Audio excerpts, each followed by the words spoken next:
Jongo athi ayithwele le nto nani hayi ngoba ethwele inkinga sicasula ukuthi lo mfana lo simthathe kancane ngoba iminyaka yakhe imncane yethu kanti ukuzehlisa siyombuza izoso ngeke wasihlula kangaka manje wakhe istage wenze njani noma ungayisho sakujoka kodwa uzophuma unesifundo sokuthi wenze njani manje into esishayayo ubuqhwaga bethu sibusebenzisa ekutheni sifuna ukubulalana sodwa njengoba ngilinganisi lo othathe impilo kaSiqiniseko uzuze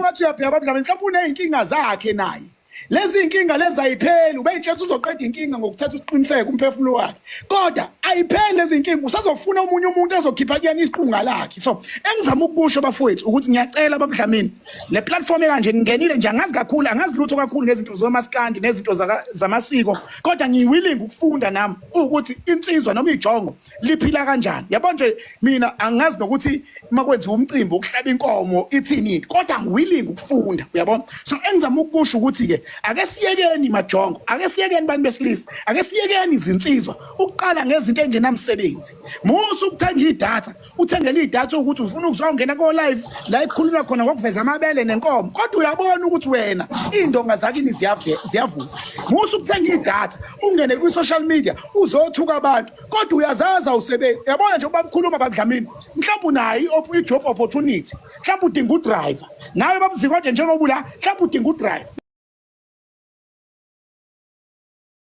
ngiphuca amathuba so ngiyafisa ukuthi abantu besilisa batshelwe iqiniso ngoba lento ukuthi bangene ko live la ikhulunywa khona into engayisiphambili iyona ebadileyayo ukuthi bahlangane neqiniso elizobakhipha kwi-comfort zone mase bebaba obaba bakusasa ngoba thi ubudoda bukhulelwe ngikutshela ukuthi sengiyavala kunomuntu ona 40 babudlamini ubehave njengomfana ona 14 kodwa khona umfana ona 20 ose university abazali bafa emncane unosisi bakhe nobhuti bakhe imali yaka NSFAS umeyithola akathenga into zogqoka nama roll on uhamba uyokondla osisi bakhe nobhuti bakhe ekhaya kodwa lo ona 40 uyayithola imali but because akafuna ukukhula ngomqondo uphiliswa komfana ona 14 so bengicela abafowethu ukuthi lama platform kanje even nala singahlangani khona kuthokutha kuphela makuthiwa nje kuyenzeka ukuhlangane mhlambe entweni eyigathering entweni mhlambe nje umhlangano mekuwumhlangano entweni nje platform lesingahlangana khona kungabi khona umcimbi ngoba lento ukuthi njalo kuyajive kuyagidwa asitholi ithuba lokuhlala phansi sidodisana ukuthi hayi madoda musana uganga imizi yoba bayivukile ngoba nina nichitha isikhathi abanye abahlali nezintombi bakipitile abafuna ukutshena iqiniso abanye bathatha imali yokugcina bayo invest ekuthwale abafuna ukutshena iqiniso ngoba bafuna ukusikhohlisa ngamanga so ngalo magama ngiyayibonga kakhulu le platform nale nkulumo ekhulunywa la uNkulunkulu nje bafowethu engathi angasipha unembeza uNkulunkulu ngapha lithi iBhayibheli ungamsaba umuntu okwazi ukubulala inyama engakwazi ukubulala umphefumulo nalo othatha impilo yasiqiniseko unamandla ukubulala inyama kodwa akasoze abanamandla ukubulala umphefumulo ngiyabonga kakhulu Mfowethu Ncube siyabonga kakhulu siyabonga kakhulu amazwi akho makhulu kakhulu mfowethu uyabona lamazwi abekayo makhulu ngicela ningikhumbuza bafowethu noma sotetela uKhumalo Lethu usizi inhlapho uyena uKhumalo ngithi Yebo uyena baba Oh okay mfowethu siyabonga bafowethu siyabonga kakhulu ubani bese umdedela kambe emva kaMncube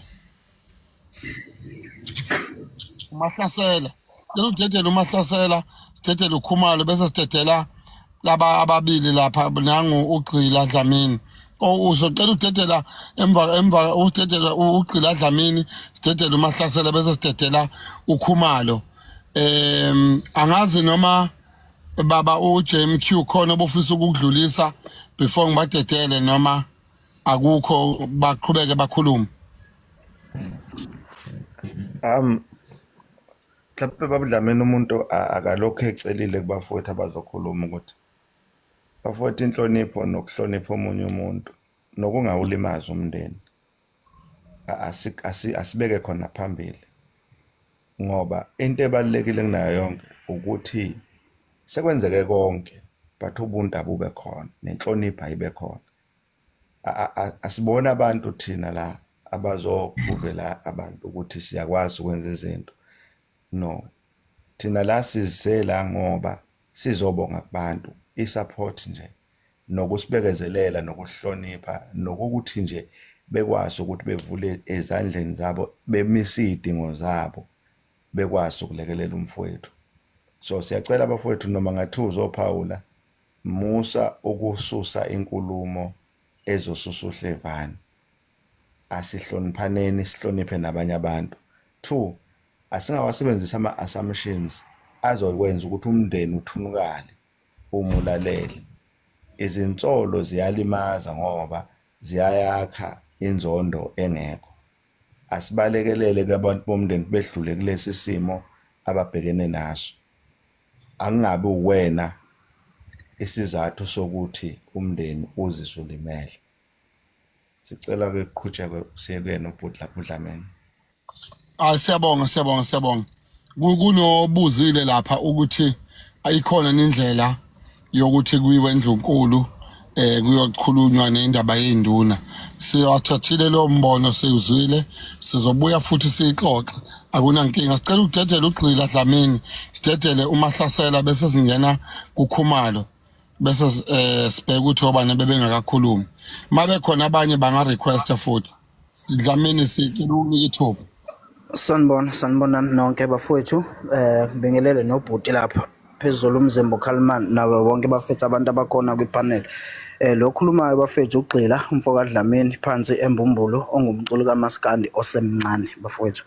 So ngikhathazekile kakhulu bafowethu, ngiphinde ngibonge nokuthi kukhona ipanel evuliwe ekanje. Siyacela mhlambe la ku TikTok bafethu ekutheni ukuthi kube khona abantu abafana nobhuti lapha umzimba uKhalimali nabo bonke nje obhuti uSikhova ekutheni ukuthi ngicela mhlambe la ku TikTok uma kukhona umuntu mhlambe ogqugquzela udlame emculweni sicela nje mhlambe babuyele naye eceleni bazama ukuthi bamhandlishe kahle ngendlela eright ngoba la emculweni ngeke kunakele kakhulu. Nakhona nje la ku TikTok siba understand abantu abasihlekisayo, siba understand sibazi abantu abasihlekisayo nabantu abaguguzela udlame yabo. So siyayicela mhlambe noma ifestival ezoba nkulu emva kwalesigameko esenzakalile ekutheni ukuthi mhlambe ezoguguzela ukuthula emculweni ngoba lento ibhlungu kakhulu. Yabo nje mina ngumculi kaMaskandi kodwa sengeke ngibe nami novalo lokuthi ngizoya emcimbini mhlamba ngizobuya uyabo ngoba yini kunzima kakhulu. So nje bafethu ngiyacela ngoba ukhona ubhuti lapha ukayenza imicimbi la eThekwini. Bafethu siyacela mhlambe sike sithole mhlambe ifestival enkulu ezogqugquzela ukuthula nje emculweni wonkana. Siyacela kakhulu. Ngizoke ngidedele ithuba bafethu kungabi mude kakhulu. Ngiyabonga. Siyabonga Dlamini. Nangu Shende labafazi ekhala ngokuthi inetwork iyamhlupha laphana akhona.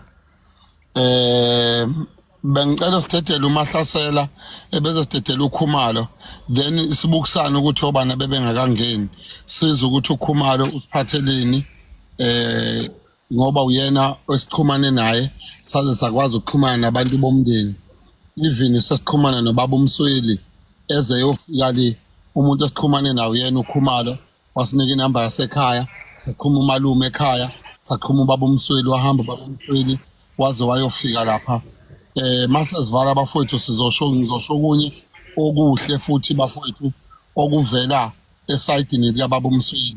Lesixoxe naye sinoJQ sakhuluma naye waze wahamba nini wafike wenza interview yabuye interview namhlanje ngithola isingo luvela baba uMsweli ukuthi khona okuhle okuzayo okuvela ngaye. Siyabonga. Sicela ukudedela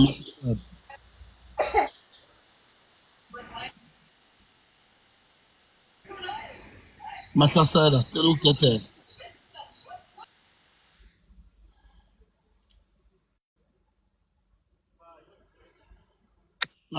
Angibingelele bafowethu. Ngibingelele nje kakhulu kubanewethu abaphambili. Umzimba uKhalimali bese umfowethu uGumede. Cha thina sibonga nje kakhulu bafowethu ubuholi benu eyintweni ezithinta umphakathi. Ikakhulukazi ke thina singabantu abagqugqumezela kakhulu eyindaweni abahlala kuzona emakhosini nakuzo zonke. Ugqugqumezela nje ukuthi umuntu ukubaluleka kokuyisebenza nanokuthi abantu bekhuliseke ekuthenini kubaluleka kangakanani ukwakha umuzi wakini nokuhlonipha umuzi wakini ngoba yonke into iqala ekhaya bafowethu. Inhlonipho nje kakhulu iqala ekhaya before sifike la emphakathini njengoba sikhona emphakathini nje siqala ekhaya. So ke ngibonga nje kakhulu kuwena bakudlamini nokubambisana bafowethu ukuthi nenze okuhle komunye umndeni osuvelelwe okubi. Nanokutusake nje kakhulu ukuthi ukusuka la bafowethu siya phambili aqukumele kakhulu entsheni bafowethu ukubaluleka kokusebenzisa umhlabathi esihleli kuwona ukuthi sazi ukubemsebenzi. Ngempela o TikTok uma sizowusebenzisela izinto ezingeke zisisize ngalutho kuyosilimaza lokho futhi ngeke kuze kusilekelele ekuthenini sikwazi ukuthi sigqibe ihlazo emzini yobaba. So ke okukhulu kakhulu nje engakuveza ukuthi madoda ukusuka la siya phambili madoda sihole ngendlela esihola ngayo ukuthi mina ke ngikholelwa kakhulu ekuthenini into yonke iqala emphakathini la sihlala khona la sikhuliswa khona ngoba ungasibona sesila ku TikTok nje amaphutha esizowenza ngenxa yokuthi eindaweni esisuka kuzona mhlambe asikhulisekile ngeindlela okuyizona eindaweni la sisuka khona. So ke ngiyaqinisekisa madoda kuzo zonke insizwe ezilapha ukuthi kuyosilekelela kakhulu ukuthi ngoba njobula nje ukhona usuke emakhaya usuke endaweni yangakini asizame ukulekelela imiphakathi esikuyona sikhulise intsha ngendlela okuyiyona sibambisane emphakathini sikhande indlela zokuthi kuphilwa kanjani ngoba ubona nje sila ku TikTok kunamaphutha amaningi kangaka asivelelayo la ingoba azikho izinto esibhizi ngazo. Ngiyabonga nje kakhulu angazi wemfowethu uJMQ uGumede indoda ngithande nje kakhulu kuningi engufundile kuyona kakhulu nokuqinisa nokuqotho bayo. Ngiyafisa nje ukuthi mhlambe ngelinye ilanga singaxhumana nayo ngibize emphakathini wangakithi mhlambe izolekelela entsheni ngoba ngiwabonile amazwi ayo ukuthi makhulu kakhulu ayakha. Kodwa ke ukusuka la siya phambili sikhona amadoda singosomabhizinisi sizolekelela la sinamandla khona nokukhulisa intsha okukhulu kakhulu ukuthi siqhubekani bafuthi nibahola abantu ngiyabonga bafuthi ngicela ukuhlisele mina ngiyabonga. Siyabonga kakhulu. Yazi kunabantu la abakhuluma izinto ezingekho kahle lapha kuma comment okunye maye khona bafowethu umuntu owazana nomndeni kaJobe bengicela bafowethu angi-inbox mhlambe futhi inbox ubhuti uJMQ ngoba njengamanje sekulolu daba liyasiqiniseka khona sizothola ukuthi kwenzakalani sithola ukuthi ithini into yakhona yonke leyo nto leyo. Hayi ngoba sizibili indaba yakhe nayizwile ukuthi ulimele walimala kabuhlungu uJobe besicela maye khona oxhumana nomndeni noma oxhumana nabantu abaseduze asidm sizobuya bafuthu sizoba no live abafana nalaba sibuka ukuthi siya kanjani phambili. Siyabonga kakhulu Mahlasela mfowethu ngiyathemba ukuthi nizoxhumana nobhuti uJMQ lapha ku DM sibuke bafowethu ukuthi senza kanjani ukuya phambili. Lena bafowethu ukuthi kukhulunywe negenge esencane kubalulekile ade sejele last week siyokhuluma nabafowethu abalapha baboshiwe. Uyabona bafowethu lapha ngaphakathi makuthiwa kuhlonyeliswe imilo kuningi okukhulunywayo lapha kuningi futhi okubonayo ukuthi abaningi bayithola sebelapha seberealize ukuthi kunezinto abazenza nenquma bayithatha okwangamele bayithathe kangangokuba baze bathi bona ukuze kulunge fanele kukhulunywe kakhulu negenge esencane. Legenge esencane esakhula iyona kumele kukhulunywe nawo kakhulu bebuka amaphutha abawenzile lapha nalapha. But ke ngicela ukudedela ubaba uKhumalo lapha aphawule lapha Paula khona.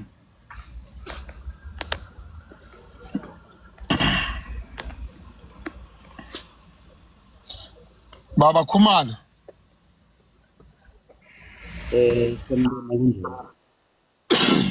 siyaphila baba uthi siphamise sicela ukuthi siphamisela nje ivoice kancane.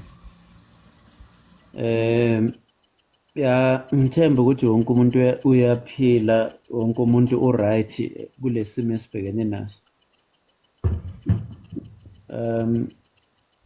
Okokuqala nje, okubalulekile kimi ukuthi kuyangijabulisa ukuba khona kwenu kulo live nangendlela enizokhuluma ngayo ngomfana. Ngiyacabanga ukuthi mhlawumpe ukudlula uma wakhe yimina umuntu engimazi ukudlula cishe abantu abaningi emhlabeni. Ngiphinde futhi ngibonge neqhaza enilibambile ukuthi umfana njengoba wazakhela umndeni wakwa-TikTok, namhlanje sekuyiwo lo mndeni lo ozomthatha futhi uyombeka endaweni yakhe yokugcina. Ngize la ngizobonga ngaloko esenikwenzile. Ngathi bafowethu, inkulu indima eniyidlalile kulowa mndeni wakwaMvelase. Bengizobonga nje kuphela, akukho okukhulu. Ngisebhizi nomndeni sisahlanganisa la sihlanganisa khona. Kodwa kuye kwabaluleka kimi ukuthi angize la ngizobonga. Baba uMzimba Khalimali uhambe wangifuna la ngikhona, uhambe wangifuna waze wangithola. Baba uJMQ uhambe wangifuna waze wangithola la ngikhona. Salenza iplan lokuthi asiraise imali ngamakhandlela. Ngiyaxolisa-ke ngoba besimemezele ulive ukuthi sizobamba ulive ngoLwesithathu. Abantu base becela-ke ukuthi sicela niqhubeke ngoLwesine nangoLwesihlanu. So namhlanje sathi siyazama-ke ukuthi siqhubeke ngo-live, wathola ukuthi i-akhawunti yami iyablockwa, yingakho sengingena nge-akhawunti kaQadusizi. Kodwa nje kubalulekile ukuthi angizobonga kuwo wonke umuntu okhona la kwa-TikTok ukuthi bafowethu nimakhile usiqiniseko, nimakhile and yinina futhi amandla wenu ayombeka endlini yakhe yokugcina. Bengithi angizobonga nje kuphela, yiwona amazwi wami okugcina lawo, bese-ke senginganika abanye ithuba. Thank you. Siyabonga, sicela ungaphumi Khumalo, besicela ungaphumi Khumalo. Bengicela ukuthi before ngidedele abanye abangenile nje umfowethu laphana uShendela abafazi, uSithembiso, umalume uke wangena. Kukhona baba uGumede ofisa ukudlulisa okunye bafowethu asebengene nasey'nkulumeni esey'bekekile bese siyaqhubeka. Ngiyacela Baba Dlamini ukuthi asiphuthume kumapholobo, ngimuzwe ekhala kakhulu ukuthi imbambile lolu khwathalala lwabelungu. Mhlawumbe mase Phawulela ufuze sesingaba nakho okunye ukuphawula. Akunankinga. Baba Fuze. Ngiyabingelela ngane zakwethu, angazi noma kuyangilungela yini. Kulungile Fuze. Cha, ngiyabonga kakhulu. Cishe ngaphuthelwa. Ngivuka lapha nami bengithi ngiyaqalaza lezi zinsiza ukuthi ngiyazithola yini ku-live ngoba cha nami ngithe angehla impela-ke eGoli ngiyozifikela lapha la ngizobona khona le nsizwa la ilala khona ngoba ngilimele nami emoyeni nakube ngingayazi. Kodwa-ke ngithanda kakhulu indlela engingene nikhuluma ngayo. Ngiyafisa bona nje ukuthi before balandele umaskandi babe ngobani. Angiyazi le network ukuthi ngiyisaphi. Hayi siyakuzwa ungabeka. Ngiyabonga. Ngiyafisa ukuthi abafowethu bazikhumbule ukuthi babe ngobani. Before bangene kulezi inkundla babe umuntu ngamunye ayicabanga ukuthi kambe ngangubani mina. Ngingakamboni uDlamini, ngingafiki kuqeda usizi ngingakazani naye mina siqu sami ngangubani kambe mina yini engangiyingenele. Okunye mhlawumbe okuye kuqapheleke kakhulu mhlawumbe ngikubuka ngelinye iso mina ngelinye ilanga noma esikhathini esingaphambili kuke kwakhuluma uNomthebe wethu ephonsa inselelo kulezi insizwa zasenhla neAfrika. Zasukuma insizwa ezikhona la kakhulu zakwaZulu zathi siyabashaya laba bantu bayahamba. Yaphinde yasukuma imvume futhi yaphakamisa izandla yathi angishongo ningayenzi lonto. Kwathuleka kwathi inyaye zange yenzeke lonto. Kuyaye kudumaze ke mbijana isikhathi esiningi abantu abanomkhuba wokungalawuleki nokungakhuzeki nokungafuni ukuzwa uma ngabe exwayisa ukuthi lento ayenziwe. Laba bantu abasuke bekhona belapha phezulu abakwazi ukuyinika isikhathi sokuthi musu kwenza lento ngegama lami, musu kusongela abantu ngegama lami, musu ukuthuka abantu ngegama lami.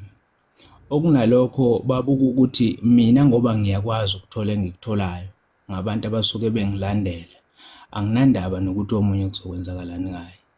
Kodwa uma ngingasukuma umuntu ngamunye athi yebo niyangithanda ngiyanibona ningabelungu bami kodwa egameni lami anikwazi ukwethuka abantu ngami. Insizwa zakithi angazi zizovuka nini. Abantu esibalandelayo abasondli ngeke futhi basondle, ngeke bawenzele lutho imindeni yethu. Noma ungashinga kangakanani uphathe isibhamu kangakanani ulwe nabantu bathuka basongele, azi ukuthi umuntu omlwelayo akanandaba nawe. Njengoba engakukhuza akanandaba nawe ngoba kube nendaba nawe ngabe uyakukhuza ukuthi abantu laba abafethu abafuni ukuyicabangela. Abafethu laba abalwelwayo ababathanda abantu ababacabangeli. Angeke mawubathanda abantu uvuma abantu bame ngegama lakho phezu kwamagama abantu abadala ngenhlamba nangokubasongela. Uma ubathanda ngeke uzume kanjalo. Laba futhi abangakhuzeki baningi badala abanye zingane. Laba futhi abangakhuzeki basuke bebona laba bantu okuluwa ngamagama abo kodwa bathule bajabulela kona lokhu ukuthi ngenye ilanga silokhu sihlangana kanje sithi usibanibani usethule. Uthulile yena lo muntu akasho lutho. Ufuna sihlangane kanje usibanibani usethule, uthule lo muntu akasho lutho. Namhlanje noma singakhuluma phakathi noma nini ngakhipha amazwi kanjani nithi nizama ukusiza lezi insizwe esilandela nazo uMaskandi ngeke zinizwe. Ngoba laba bantu abalwelwayo bathulile bashaya ihlombe ngoba bacebile bayadla. Laba balaphansi ngeke banizwe. Kodwa make kwasukuma laba bantu bathi hayi ngegama lami bazoyiyeka lento abayenzayo. Mabengakasho laba baphezulu noma singakhuluma sithini ngeke bazibayiyeke lento. Abafethu khona umuntu ozelwe kube yedwa umfana. Yedwa uthenjiwe kubo. Kodwa ufike ku social media wafika la enkundleni kaMaskandi wathi mina sengikhohliwe ikhaya. Usekwazi ukukhipha ngisho into ethi nginayo ilocation manje ngifuna nizongithola endaweni ethize. Umbuzo ukuthi mawufa uyothi wafela ini? Izingane zakho mazithi nje ubaba sisenaye ziyothi ubaba wafela ini? Laba bantu enisuke nibalwela ngalesikhathi baphila kahle, baphila impilo enhle. Nina ninandaba nemndeni yenu bafowethu. Anibacabangela abazali benu. Ukhalwa ngegoli ngapha nangapha omama bathwala izingane 9 months. Bazi ukuthi ingane zami impilo eGoli, izama impilo eThekwini. Nina nizama impilo nilwela abanye abafana abacebile abanganandaba nayo. Akekho futhi omunye umuntu ozonitshela ngoba nifuna ukutshelwa abantu. Kufanele abazali beni bangcwabe balahlekelwe izingane. Abantu enibalelayo kodwa bephila. Labantu enibulalena labona imindeni yabo ayilwi. Angeke ubone noyedwa othi uphuma emndenini walabo bantu enibulalena labona othi mina ngilwela umfowethu. Ulalani mina. Kulwa nini anibalwela abafowenu. Anibalwela abazali benu. Bayabulawa nibalweli kodwa niyakwazi ukulwela abantu abangenandaba nani. Noma bangafika nemali engakanani maningcwatshwa. Ngeke kodwa balivusa ithambo lomzali wakho. Niyayizonda imindeni yenu. Niyaliqalekisa usuku abazali benu abanilethele emhlabeni. Akekho futhi ozonikhuza ngoba nizinsizwa. akekho ozonikhuza. Nenhlambe niyikhipha abantu mabenikhuza. Nigibela kubo ngenhlamba bebadala kunani. Hayi nina ngoba ningahloniphi. Hayi nina ngoba niphuma emzini engenamthetho. Kunemithetho emzini niphuma kuyona. Nina yingoba banishayela ihlombe labantu enibalwelayo. Beniphushele ethuneni aninandaba niboni kodwa. Kufanele odadweni bakhale bathi asisenayo umfowethu sasinaye yedwa akasekho. Nganginondodana oyedwa akasekho. Wahambelana indodana wayelwela omunye umfana ongenandaba naye. Abanandaba nani laba bantu? Anifuni ukuvusana nifuni kodwa ukubona. Engabe sihlangana thina sikhumbule ukuthi konje sizosizana ngani ukuthi kuvuka amakhaya obaba. Asikwenzi lokho. Ayalimala amakhaya obaba ethe limele futhi sibe thina siphenya indlela esiyise emgodini. Akhale lo mzali ongakuthumanga. Kanti wena wabusuba insizwa kangaka ku social media ngobani? Wakwabona iphi ingane yakuboka labafana enibalwelayo? Ithi ngikulaleni, ikhiphi location. Niyawakhipha nina location nithi bulawani nithini ngemndenini. Ubani ozonikhuza ngoba kushuthi noma banganikhuza abazali benanizwa. Kumnandi namhlanje mangabe sihlangana kanje sihlanganele ukuthi kufanele siyofihla ubani kusasa sifihla ubani ngoba yini nitholani ngalento eniyenzayo. Lobu umsizwe nibujaha kangaka nitholani ngabo. Niyabona nje ukuthi boniphushele egodini.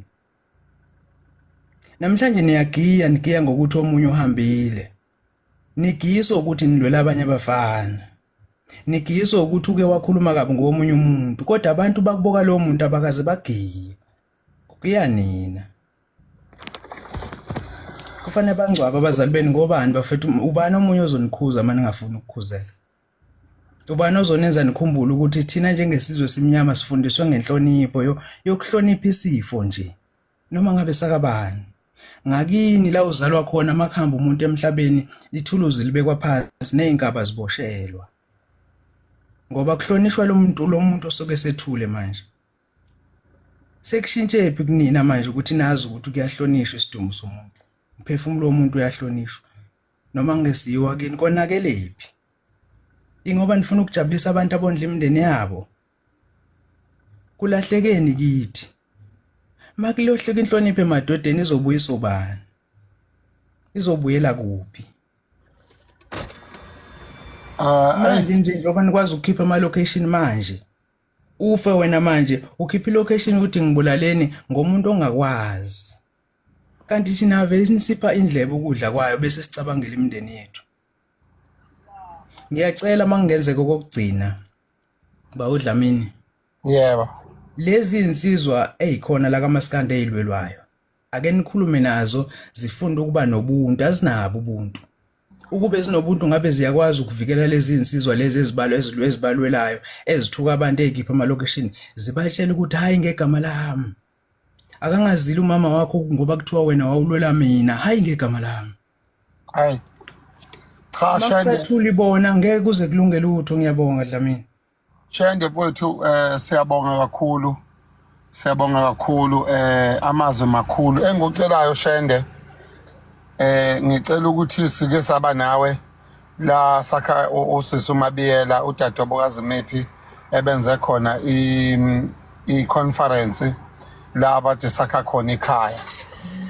Kulokhu makudlula siyacela ube ingxenye yale conference. Ngiyacela impela ube ingxenye yale conference le ezolandela.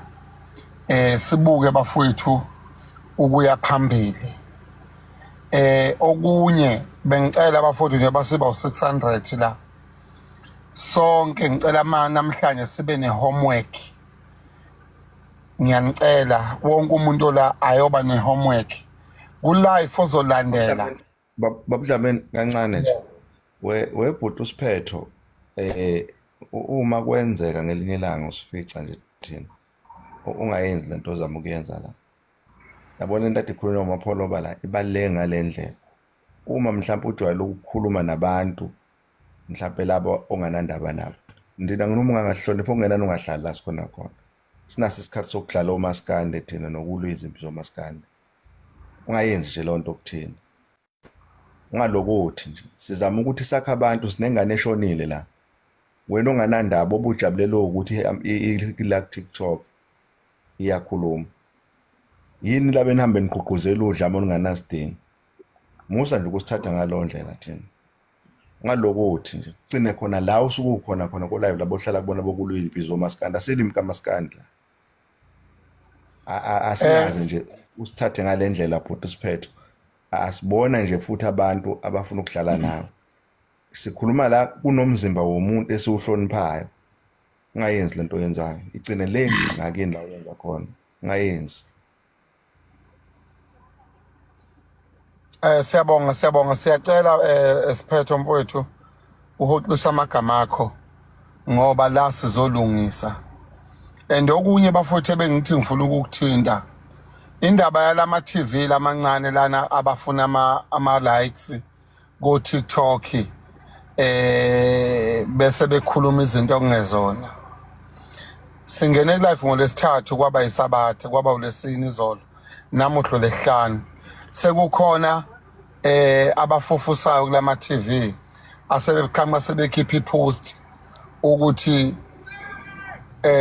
sekukhona abahlanganisa imali babalula abantu abathile kanti lento yenziwa abantu base South Africa yini bafuna ukuthi makubonakala lokho bese kuyakhulunywa bethola ama likes bona yini kuthiwa inyoni yakhela ngamaqhubenye lento yalama TV bafowethu lamancane aqeqhumezela ayikhuzwe nayo and le ade ibeka ushende labafazi uqinisile angithandi kuba mude bafowethu bengicela sidedele olandela siyabonga shende siyabonga kakhulu ubani bengakakhulumi ugcoka malodumo bese sivala bafowethu isikhathi asisekho ngakithi then sizokhuluma kodwa inhloso enkulu kulaba bangenayo bekuzobonga bafowethu enikwenzile nakwenzele South Africa bekuzobonga bafowethu kakhulu nje ilokho besokwenza nokuthi bafowethu sicela ubuntu buqhubeke buye phambili ukubambana buqhubeke kuye phambili kodwa ihomework engicelayo bafowethu kithi sonke sila ngicela sibe nayo emqondweni wethu into ethi yini esingayenza ngokubambisana ethinta into yokuvula amabhizinisi abangasebenzi basebenze abahleli basebenze amaSomalia avula itolo left and right ayasupportana amaBangladesh avula itolo left and right ayasupportana ama-target market wabo yithina i-target market yabo ithina fanele thina sihambe siyothenga kubona kodwa bona bathenga entweni yethu so into ebalulekile ukuthi bafowethu sibambane sihlangane sibe into eyodwa siwusebenzise uTikTok ukuvula amathuba emisebenzi bafowethu ilokho bafowethu ngiyabonga sicela ukuthi sidedele ugcoka amalodumo ebese bafowethu sibuka ukuthi ubaba uJMQ khona nangakusho noma ngakudlulisa sibuke bafowethu ukuvala sizobe sesiyaxoxa noJMQ sixoxe noKhumalo sibonisane khona engikubonayo ukuthi kuyasalela emuva obekufanele sibonisane ngakho ngiyabonga Sanibona bobhuti abadala nobaba kumina ngiyabingelela ngani zakwethu ngibiyelele nje lapha ubaba uDlamini ngibiyelele uQwabe noMahlasela lapha bese ngibingelela kuMapholoba nakuMntunga bengizogcina lapha kubhuti omdala uZikode ngane zakwethu ngoba sihlangene nje singahlangananga kukuhle sibonge emswanini nomndeni wakaMthembu bafowethu sebekhulumile obhuti abadala ngingathi ngiyanda ngamagama mhlawumbe ngicine ngifaka inhlabathi kugcine kungasadleka lokho obhuti abadala kade sebekuphekile bakuphekela thina singabafana abancane kuyibona ke futhi obhuti abadala esibukela kubona ngane zakwethu nami ngumfanyana nje osemncane osazama ukuthi afezekise ikhono lakhe endimeni kaMaskandi livele obala liqhakaze futhi bafowethu nami ngizothanda ukuthi ngibeke nje amagama amabili mathathu ngingandi kakhulu ngizogqugquzela insizwa thina sibiza ngamajongo bafowethu esisesebancane bafowethu ngiyaye ngithi mina ke ayikho into ewoniwa ngomlomo ihlula ukulungiswa ngomlomo. Ake sifundeni bafowethu ukuthi mangabe kukhona umuntu oxabene naye noma enithena thintana nangazwana kahle ngokwenkulumo, ake nifunde bafowethu ukuthi nibizane, nihlale phansi, lilungise leyo nto leyo. Kungabi khona mhlawumbe omunye umuntu ozothi agcina akhipha amagama ukuthi uzongazi mina akangazi ukuthi ngubani. Bafowethu thina singamajongo amancane, bekungcono ngezikhathi zabobhuti abadala besakhula lapha into ebilungiswa nje iqupha nje alikaze labulala umuntu. Kodwa ke ngesikhathi samanje umuntu ufa ngisho ebulawa impama. So bafowethu ngiyanicela, ngiyanxanxa ngenza wethu ukuthi into mangabe sithe yaphuma esandleni kwangaba khona mhlawumbe ukuzwana, kwaba khona ukushelela kolimi, ake sibizane bafowethu sithi ukuhlala phansi siyikhulume leyo nto leyo. Ngiyaxolisa mfowethu nami kube ubushelela kolimi, bengingaqondile ukuthi kugcine kufike mhlawumbe ke ukuthi wena ucasuke noma ke mhlawumbe ube isitha kumina. Angikuhlosile lokho. Inkulumo bafowethu mangabe vele yona ngomlomo iyakwazi ukuthi niyilungise futhi ngomlomo. Ningabe bafowethu senisebenzisa lobu bunsizwa nobujongo nobubhinca, nigcine bafowethu nibulala igama likaMaskandi noma libulala igama lengezo noma nibulala isizwe sakaZulu. Ngani zakwethu sekumoshakele, ngicabanga ukuthi futhi sokwanele. Ngicela ukuthi bafowethu sifundeni kumaphutha asenzakele namaphutha asenziwe ngabanye, sikulungise. Kusengalunga bafowethu, yize sekumoshakele kodwa kusengalunga.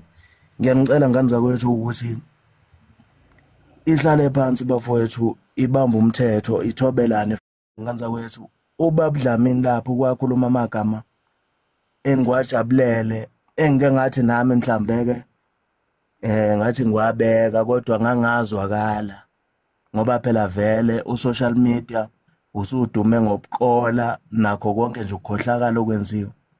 Yabona nje ngani zakwethu, ngike ngathi ngihleli nezinye insizwa nezinye intokazi ngolunye usuku. Yabona nje ngoba manje la sokufona 490 sirishi sonke la,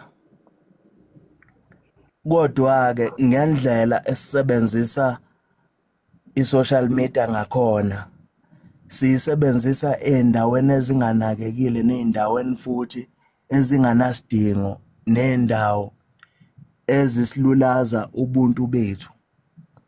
Yabona ngani zakwethu, mangase kuthiwa manje ngicela ukuthi sonke la siwu-490 siveze i-account kaQwabe noma i-account kaMapholoba noma kaMntungu, sithi sisacela nje sonke la siwu-480 sifaka ama-10 kuleyo account leyo.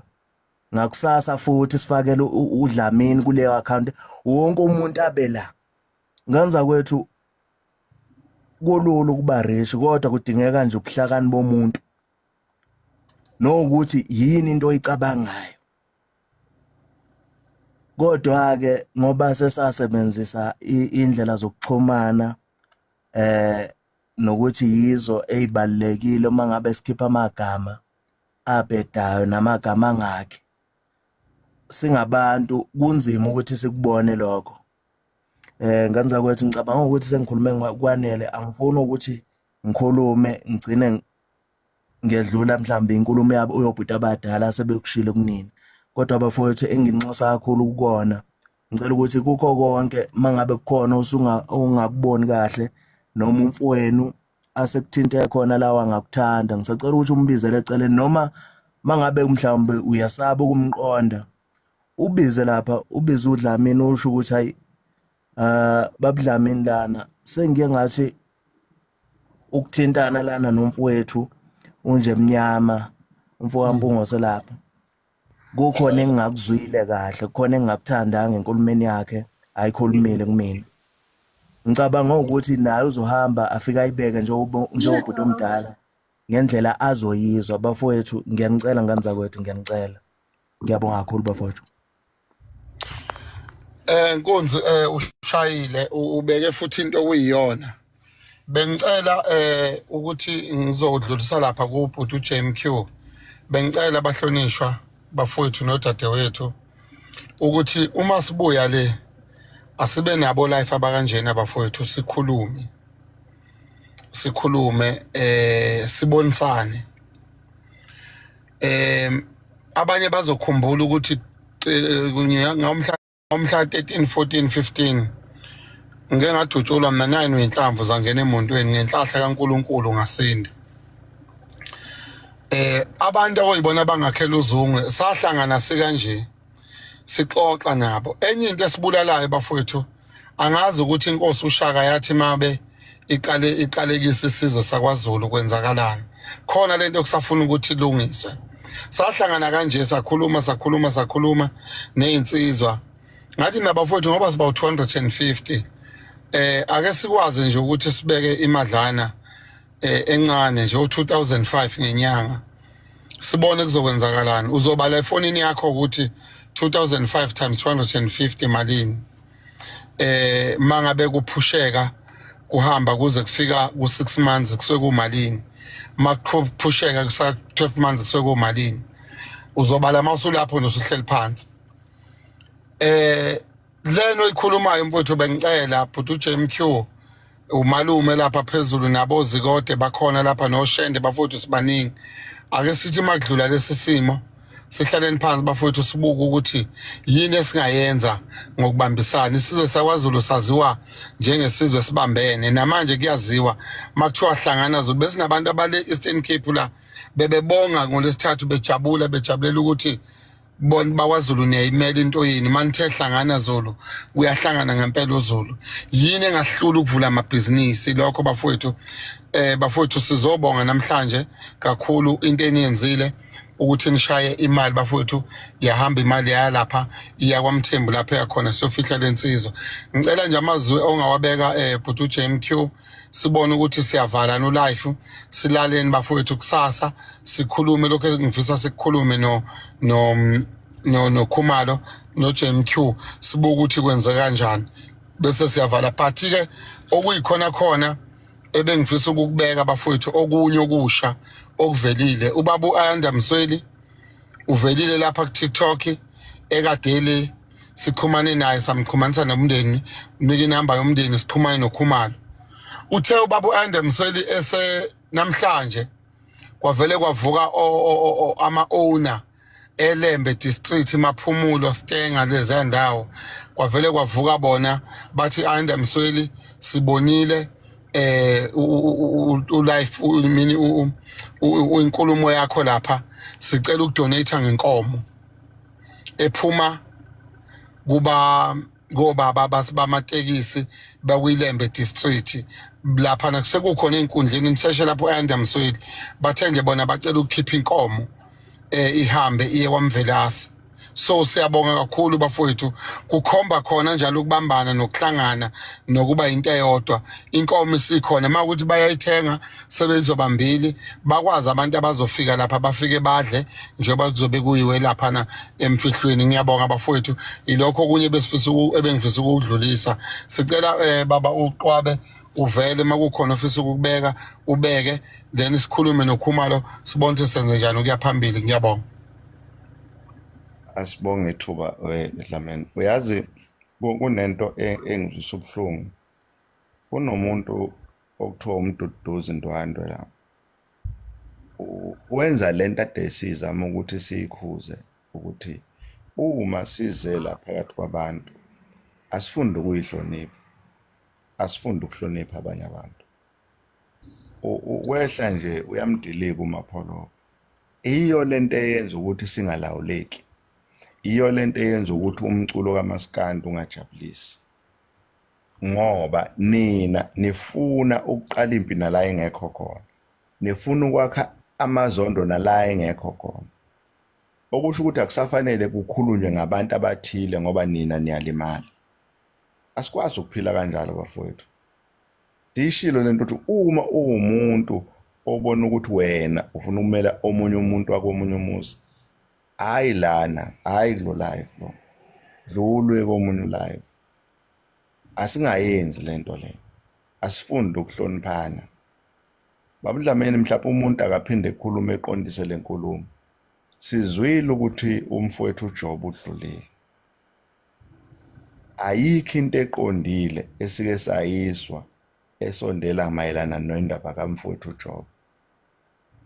Kodwa uma kube ngathiwa kukhona abantu bomndeni noma abasondelene noJob abafikile bathi bafowethu siyacela ningenelele. 1, ubhuti uJobe asimasi njengoba desazi usiqiniseko lapho kube khona amagama esike sawakhipha kuyena. Asikaze sisho lutho futhi akakazi naye waxhumana nathi.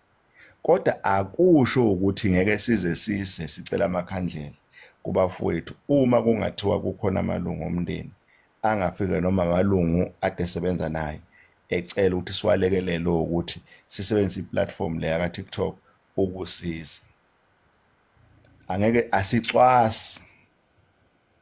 Lokhu sikwenze ngoba kukhona nabantu abaningi abasondele kuthina basibikela kwisimo sakamvelasi. Nathi ngokuthi besike sakhuluma kumfana amagama amaningi. Sakwazi ukuthi sixhumane naye. Kuningi ade sizama ngayo yonke indlela ukubonisana nomfana. Akusabalekile kodwa manje ukuthi siye lapho. Kodwa uJobe uma kungathiwa khona indlela ethile ekuthiwe biqondile ngeke size sithule. Siwumndeni. Esikwenza komunye akekho umuntu omkhulu kunomunye. Bafowethu yekani ukuqala izimpi eyingenasidingo nokwenza inzondo engenasidingo. Iyo lento eyenza izinto zibe zimbi. Musani ukuhlekisa ngezinto ezingahlekisi. Musani ukufuna ukuthola iphutha nala lingekho khona. Izinto lezi ezenza thina sibuke njengabantu abangakwazi ukuya phambili. Ayikho into ebuhlungu njengokuthi ufuze ethukele. Uyazi ukuthi uma ngathi ufuze ukukhuluma ngokhuzani kahle uzothuka. Uma ungehle ufuze ekhulume kahle ngomthandeni uzothuka. Kahleni bafethu, iyekeni leyo nto. Yiyo lento engafuneki. Njengoba uyibona unamalungelo wena okukhuluma ngalo yamuntu, nonke omunye umuntu unelungelo. Uma ekhuluma kabi engcolisa igama lomunye, kufanele lapho simkhuze. Ngoba abaculi bayasebenza. Bondla imindeni yabo ngokucula. Fanele nalokho sikuhloniphe. Ake sihloniphaneni. Ake sifunde ukuhlonipha omunye umuntu. Yekani bafowethu ukufuna ukulwa izimpi engenasicoco. Uma use ku TikTok uzohlala uhleke ufunde ubuyele ekhaya. Uma kuwukuthi uyabona ukuthi unamandla amaningi zama ukuthola lapho uzolwa nabo esibhakeleni uyojoin iring ulwe khona. Yekani ukufuna ukuqala izimpi engenasidingo. Ezinye zazo mase behlangana nalabantu ade nifuna ukulwa nabo mase senibabona niyaqala niyahluleka ukufuna ke nento nabo. Ake sifunde ukuhlonipha abanye abantu. Ake sifunde ukuyihlonipha thina. Ake sifunde ukuhlonipha imisi yasemakithi. Sibonga bonke abafowethu abanikele ngakho konke abanakho. Sibonga bonke abafowethu abadele yonke into bazela kuthina singelutho singanalutho nasemagameni ethu. Bazohlonipha, bazosilalela, bazoseseka, basethemba futhi Dlamini. Siyabonga kakhulu futhi ubongani wabizwa yimi ngamfonela wafika. Siyabonga kakhulu Nyanda yephahla. Siyabonga nakubaba uMsweli ukuthi uma siza sigoba sikhala kukhona konke ade kusekwenzekile abe ubaba kithi asilalele aphinde futhi asukumele phezulu kwesikushilo ukuthi siyacela ebambisana nomndeni. Siyabonga abafowethu ubona bonke abafowethu abenza isiqiniseko sokuthi ukufihlwa nokulekeleleka nokuthi umfana akwazi ukuthi afihle ngesizotha. Nalaba abangasebenzisi ithuba lokulwa izimpi zabo ngegama lengane. Siyababonga kakhulu labo bantu laba. Yekani ukulwa izimpi zenu zenzondo ngosiqiniseko usehambile. Mkhululeni. Yekani ukusebenzisa inzondo yenu ngegama likasiqiniseko. Iyekeni lo nto iyawulimaza umndeni. Asibene ngabantu sibe nobuntu. Mapholoba ngicela ungene ngoba uphakamisa isandla mfowethu.